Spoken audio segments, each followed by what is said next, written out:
Welcome to Movies, Music and More, a podcast that explores, breaks down and analyses the music of modern day media. I'm James. I'm Andy. And this is Lassie. Join us, your guides, as we dive into some of the greatest scores of the century and uncover the secrets and genius hidden within.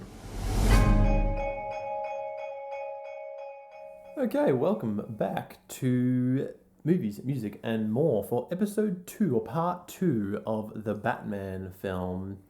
How are you, Andy? Good. That's good?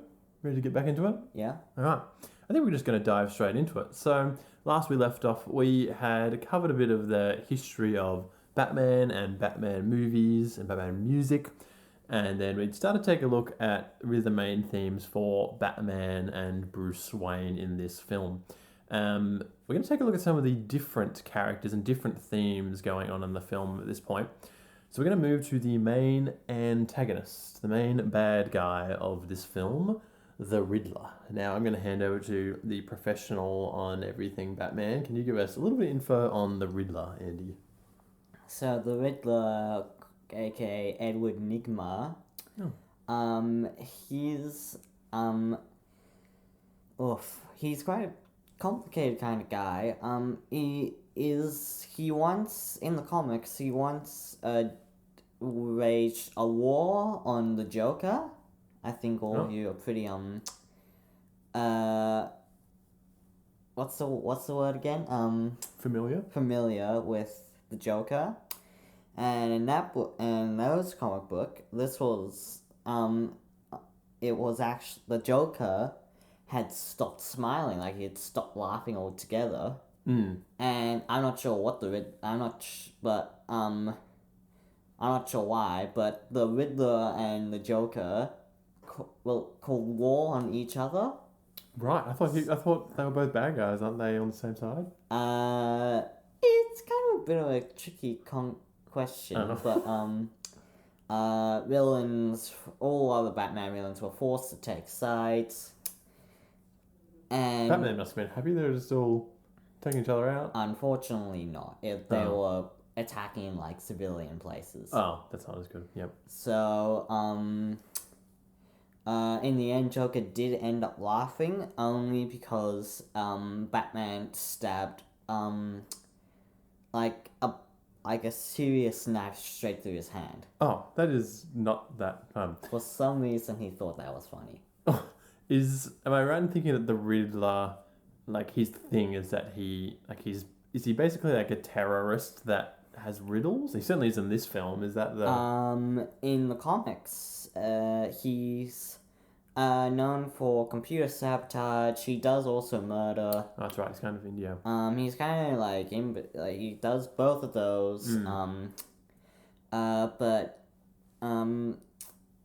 But the Riddler has been done once before. That was in Batman Forever, played by Jim Carrey. Oh yeah, with the great green suit. Yeah, with the green and the hair, jumpsuit with the question marks, and I feel and that movie apparently I heard sucks. Oh, I've watched that once before. I can't remember it very well, but certainly we have a very different type of Riddler character in this one. He's not like in that film he's very eccentric and out there, and this one he's certainly crazy. Like I think he is really meant to be psychotic.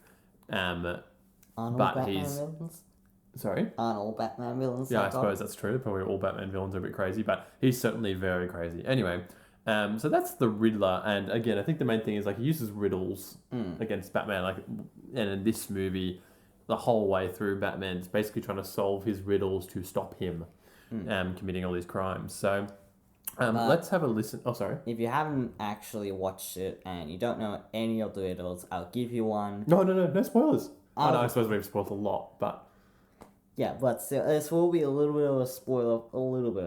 It's just one riddle.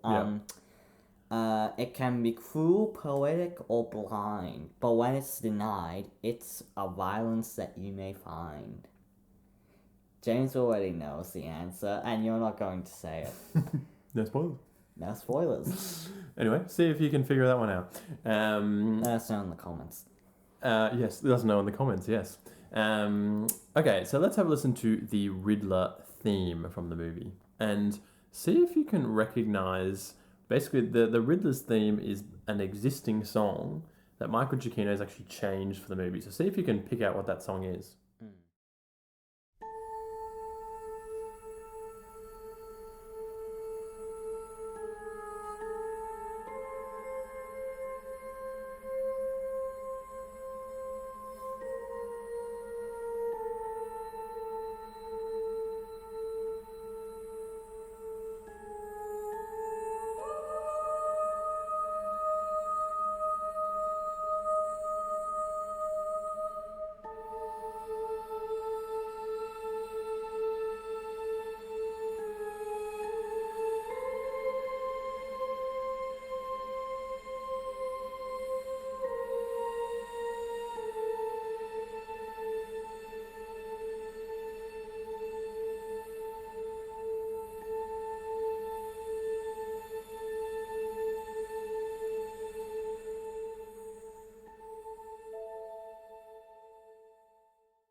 Creepy.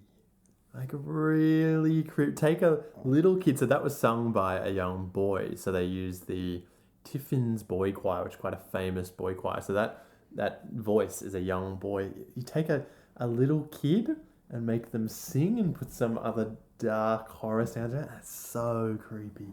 What is it about little kids in horror things? Oh. Anyway, so yes, that was the Riddler theme. Andy, do you know what tune that is that's been twisted around? Any idea? No, because I'm not really an opera kind of person. I've got him on the spot. So this tune, some will be familiar, is called Ave Maria, or I believe the translation is Hail Mary. So I think it's a Roman Catholic prayer. And it's quite a famous song, and the version that most of us know is one where the prayer has been set to a tune written by Franz Schubert, who is a pretty famous classical composer from a while ago, like early 1900. Dang. Yeah.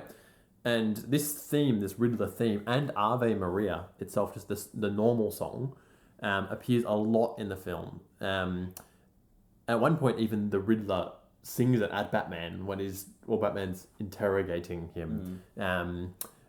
And then you get the twisted version that's all really creepy. So let's just have a quick listen to the normal version of Ave Maria to have a bit of comparison. So this is just the tune being sung by one person.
So there you go. That's the normal Ave Maria, and we were just listening to it as well. We're just saying we're never going to unhear the Riddler theme again. It's just if you were listening to this for quite a while and then you hear the Riddler theme, you're probably never going to understand it ever again.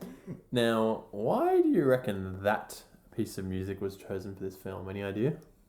Well, the Riddler isn't actually really that creepy. But I think Matt Reeves kind of had a bit of a different idea. I think he was taking the Riddler from Long Halloween or Earth One. I don't know about the comics, but this song, particularly Ave Maria, it is a really popular choice for funerals. And I think that's partly why it already had a little bit of this sort of association with death, which kind of already makes it a bit creepy. The Riddler, he's like killing cops, but dirty cops actually. Yeah, and it definitely has in the film. It certainly has a connotation of death because I lie a little bit before that. This Ave Maria, the normal version, is actually the first thing we hear in the film, because when the film starts, you get a scene where the Riddler takes his first victim, the mayor of Gotham City. Spoilers. Then you have the title, the Batman, and then you get into that first song we listened to, Can't Fight City Halloween. So technically, this is actually the first. It's like the little prologue. It's prologue before the start. Yeah, to the film. So this is actually the first thing we hear, and it happens a few times when people die. So another time it happens is at the state funeral, another death occurs, and there's actually a boys' choir at the funeral singing Ave Maria. So it's quite deep in the film. But the Riddler is quite a psychotic person because he literally, when he murders the mayor, spoilers, he chops off his finger. Yes, that's nasty. I mean his thumb, and later he leaves it in one of his cars. Yeah, with the thumb drive. And the thumb was attached to it. I'm just like... That was pretty gross. And then later on, spoilers, I can't remember. I think it was like the commissioner or something of Gotham City Police Department. He gets like, I don't know, his hand gets eaten up by rats. You're just giving tons of spoilers at this point. So I doubt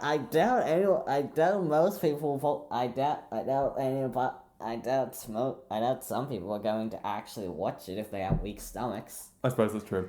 Now, this goes a little bit, if we get really deep into this Ave Maria thing, it's actually even more kind of creepy than just Ave Maria being a bit of a funeral song. The original tune that Franz Schubert wrote, that this hymn has been put to, was for a epic poem, Lady of the Lake. And this song was about basically a cry for help. And this kind of ties in with the whole Riddler's story in this film. Because in this film, Riddler, again, spoilers, here we go. He was a young boy in the Gotham orphanage. And you even see him singing in a boys' choir. That's where I got all this boys' choir stuff going on. What the hell does it have to be boys' choir? Yeah, it's just creepy. When Bruce Wayne's father announces this renewal fund, which is a key part of the story. And the whole point is that... He's also running for mayor. Yeah, he's running for mayor, and he's made this renewal fund, which is meant to help the orphans and help the city and all these things. And it basically just becomes like criminals use it to line their pockets.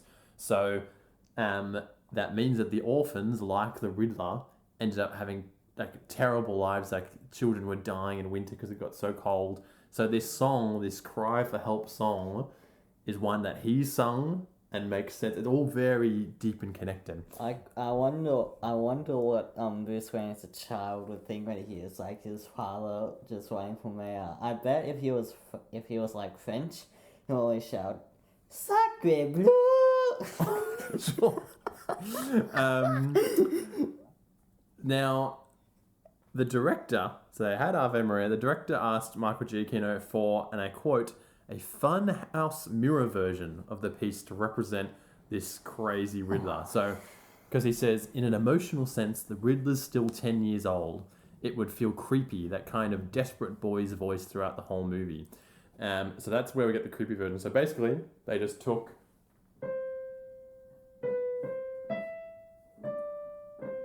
and just took a couple of notes and made them a little bit lower.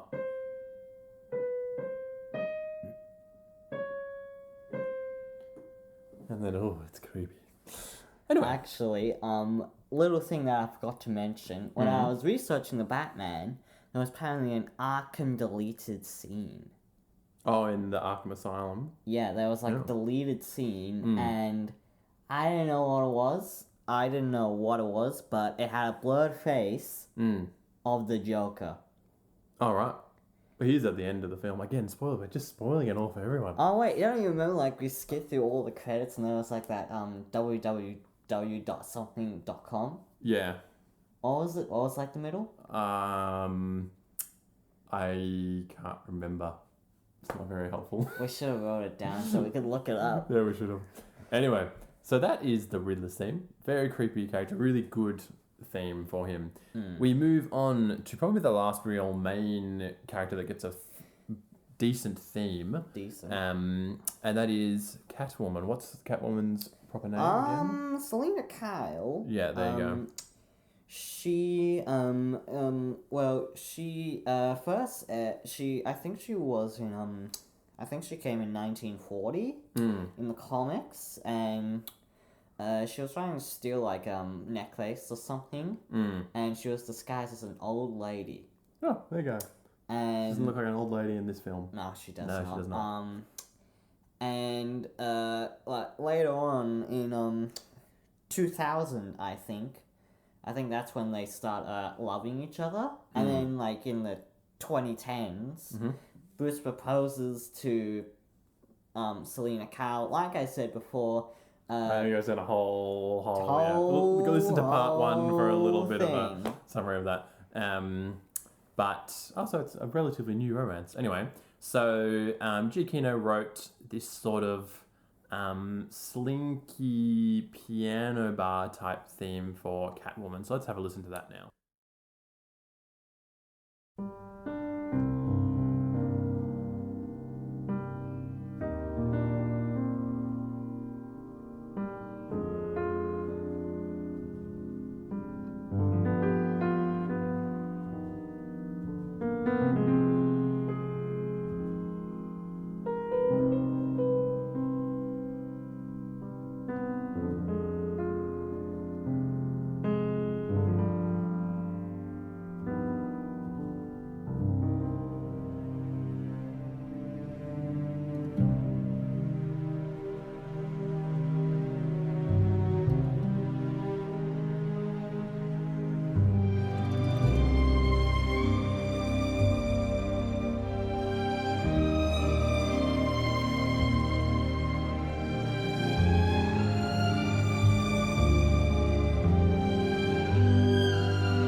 So there you go. That was the Catwoman theme, which, you'll hear there's that sort of piano bar vibe, which maybe has a bit of a link to the fact that she's a hostess at a club. Yeah. And then there's this like high strings, like violins playing the theme in a really high romantic way, which apparently goes back a bit to old noir scores, which noir was the type of film genre that was very dark, and it was usually about gruff detectives, and everyone was very moody and things, which kind of matches this. Now why the film. hell didn't they use it?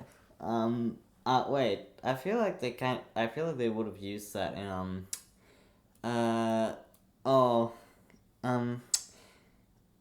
Kindergarten Cop, kind of like at the start. Kindergarten Cop. What are you talking about? Arnold Schwarzenegger. Okay. Anyway. But you'll hear, along with that, it's quite a romantic theme, which often you get for these very feminine characters. And it kind of, as much as it's her theme, I think it's also a bit of the theme for their romance, Batman and Catwoman's romance, because in this film, there's certainly a bit of an item. And then at the end, they break up. Spoilers. Yeah, they do kind of break up. Absolutely one of my favorite parts of the movie. There is a second, your favorite part of it. Andy is against all sorts of romance in all movies, but there is going to be a second to the Batman movie, so maybe it'll come back. We don't know. Oh, actually, yeah, there is. That's been announced. Yeah, it has. Now, we lied a little bit in part one of our podcast. We said that we're mostly going to focus on the film score, so the sort of instrumental music, but we had to make one exemption in this case because there's a really important song in this film, which is called Something in the Way by Nirvana, specifically written by Kurt Cobain, who was their lead vocalist. So this song appears twice in the film. Let's have a listen to it and then we'll chat about it a bit. It wasn't actually made for the film. It was made around like the 90s, actually. Yeah, so again, it's one of these cases where this is probably more of a soundtrack because it's a pre-existing song that's been put in the score. Let's have a listen.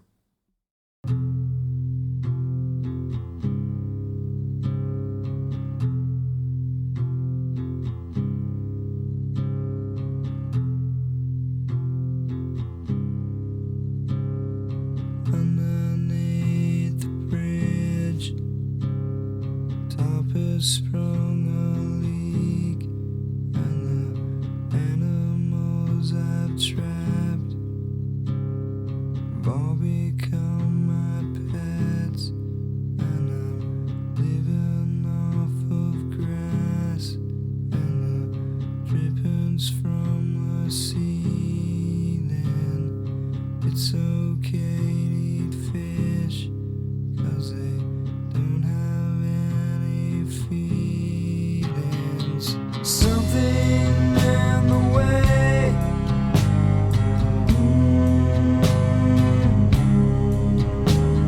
something in the way, yeah. So, yeah, that was Something in the Way by Kurt Cobain. And Kurt Cobain said about this song, the lyrics were, it was like if I was living under the bridge and I was dying of AIDS. If I was sick and I couldn't move and I was a total street person. That was kind of the fantasy of it. Another cheery addition to the Batman soundtrack. Am I right? Yeah. Now, just like the rest of the music in this film, it's no accident that this song was in there. It wasn't just randomly picked. It goes quite a lot deeper than that. So when Matt Reeves, the director, was writing this film, apparently when he was writing the first act, he was listening to music and he put on this song, and he said that's when it came to me that rather than make Bruce Wayne the playboy version we've seen before in previous films, there's another version who had gone through a great tragedy and became a recluse. He's like a Batman Kurt Cobain. So again, you've had these previous versions of Batman, which were more these playboy characters, and he's changed it for this version. Now, I know which version of that Batman. You're thinking of a Earth 1 Batman, which is like a parallel thing where actually Alfred Pennyworth has like a, you know how like some people like lose their legs and they have that like bit. Like, an amputee, yeah. An amputee, like he has that. Mm-hmm. Harvey Dent, also known as Two-Face, if anybody knows, he does not show up in this movie. He has a sister. Right. And, there's a whole bunch of other stuff, but, Killer Croc, who I don't think has ever showed up in a Batman movie before. He joins... Is that a giant killer crocodile? Like mutant kind of deal. Okay. But he joins Batman. There's a whole bunch of other stuff, but I think I know. Is that Batman more the playboy type character? That Batman in that one is more like the Bruce Wayne in this movie. Oh, in this film, right. Oh, Andy, your nerdiness always astounds me. All these comic facts. All right. Now, one last little nugget of cool stuff going on with this song. The opening chords to this song. Have a quick listen.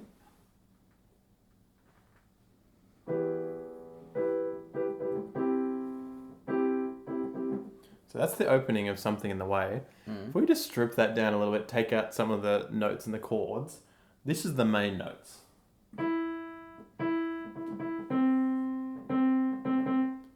Mess with the rhythm a little bit.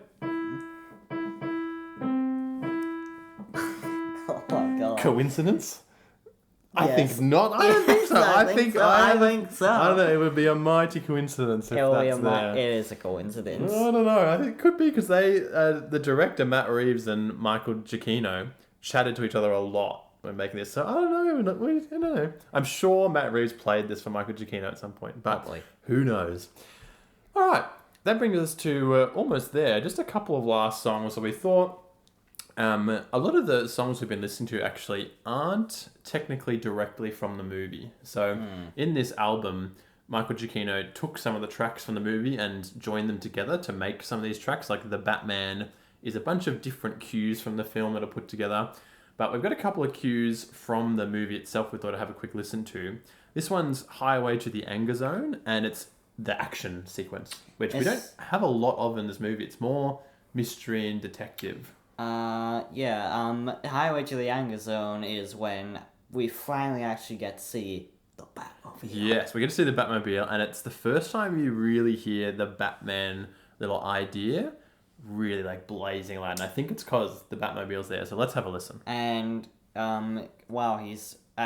that's also when he's chasing the Penguin, aka Oswald Cobblepot.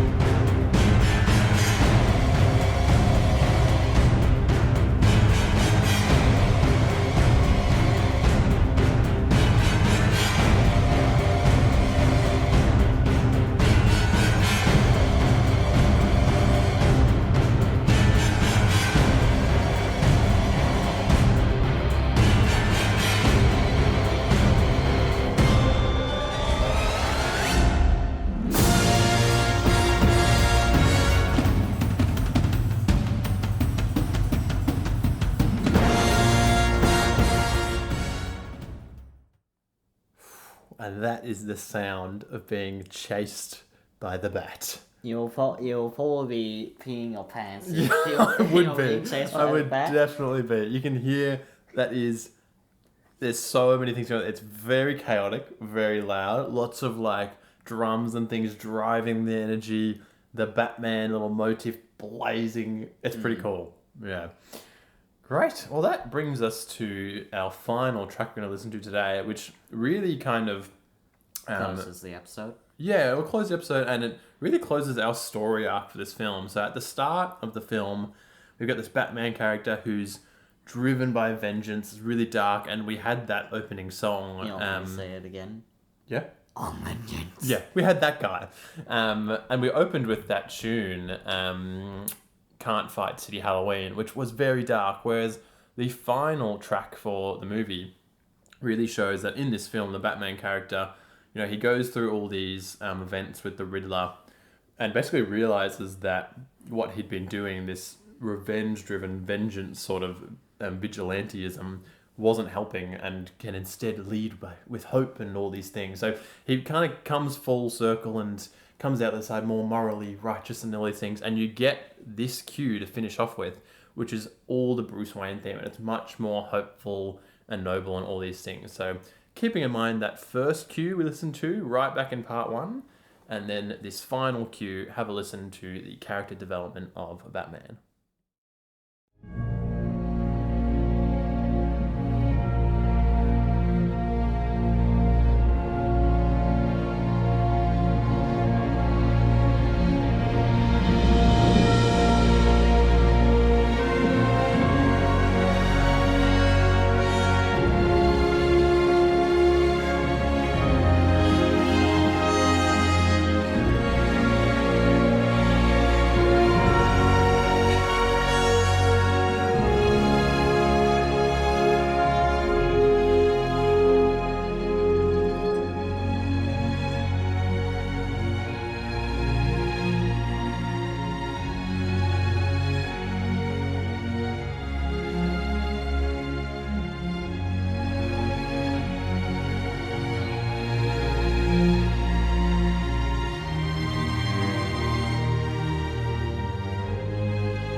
All right. Well, that brings us to the end of our discussion of the Batman. So, before I finish, we've got to give our ratings. So, out of 10, do we do for the whole film or just the music, do you reckon? What about both? For both. All right. As a film, it's pretty good. I'd give it a 9 out of 10, I think. It's pretty long, but, that gives it time to do all these things. And again, Avatar is 3 hours long. That's true, yeah. And then for me, the music, I'd also give 9 out of 10. For me, the movie, I'll give it a 10 out of 10. Ooh. It's kind of nearly everything that a Batman fan will kind of wish for. Actually. That's true, and you are a Batman fan. Yeah. So that's true. For the music, I'll give it the same rating as you, a 9 out of 10. Pretty good stuff. All right. Well, that wraps us up. A couple of hints on our next episode. So, next episode we'll be starting on a new film. Yep. And we will be looking into the crystal ball for that episode. We predict that you'll seriously love it. It's going to be a magical experience for everyone. We're going to have to manage a lot of mischief. That's true. And if you can guess this next movie correctly in your 5-star review that I'm sure you're about to leave, then we'll give your house 10 points. How does that sound? That sounds all right. good. See if you can figure it out. So until next time, have a good one and see you soon. Same here.